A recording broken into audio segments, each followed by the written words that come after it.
Segera usut tuntas dugaan korupsi Saudara Joko Widodo dan keluarganya. Bahwa setiap warga negara memiliki kedudukan yang sama dalam hukum dan pemerintahan.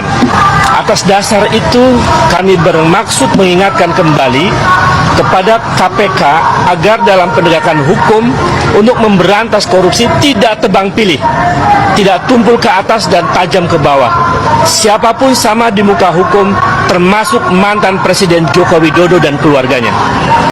Halo pemirsa Konoha, selamat datang di Konoha. Aktivis yang tergabung dalam kelompok Nurani 98 kembali mendesak Komisi Pemberantasan Korupsi yakni KPK untuk segera mengusut tuntas dugaan korupsi dan tindak pidana pencucian uang yang dilakukan mantan Presiden RI ke-7 Joko Widodo beserta keluarganya.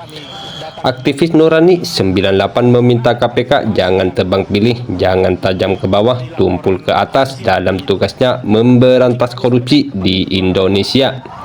Menurutnya semua warga negara mendudukannya sama di mata hukum, jadi KPK harus memberantas semuanya tanpa pandang bulu, termasuk mantan Presiden Joko Widodo dan keluarganya.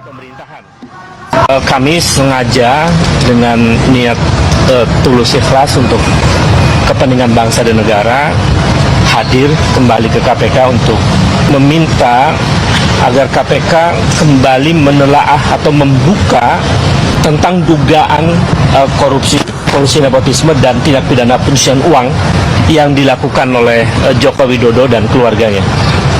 Kenapa kami datang kembali ke sini?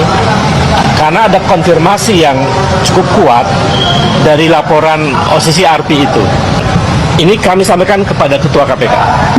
Perihalnya segera usut tuntas dugaan korupsi Saudara Joko Widodo dan keluarganya. Sebagaimana termaktub dalam Undang Dasar 45 bahwa setiap warga negara memiliki kedudukan yang sama dalam hukum dan pemerintahan sesuai dengan pasal 27 ayat 1 Undang Dasar 45. Atas dasar itu, kami bermaksud mengingatkan kembali kepada KPK agar dalam penegakan hukum untuk memberantas korupsi tidak tebang pilih, tidak tumpul ke atas dan tajam ke bawah. Siapapun sama di muka hukum, termasuk mantan Presiden Joko Widodo dan keluarganya.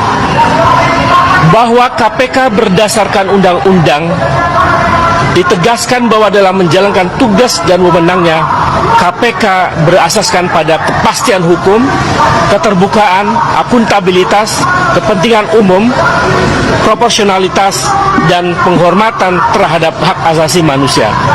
Dengan dasar itu, kami kembali mendatangi KPK agar menjalankan semua proses pemberantasan korupsi sesuai dengan asas-asas yang telah ditetapkan oleh undang-undang, termasuk dalam menindaklanjuti laporan kami 3 tahun yang lalu dan setahun yang lalu tentang dugaan tindak pidana korupsi, kolusi nepotisme, dan dugaan tindak pidana pencucian uang keluarga Joko Widodo.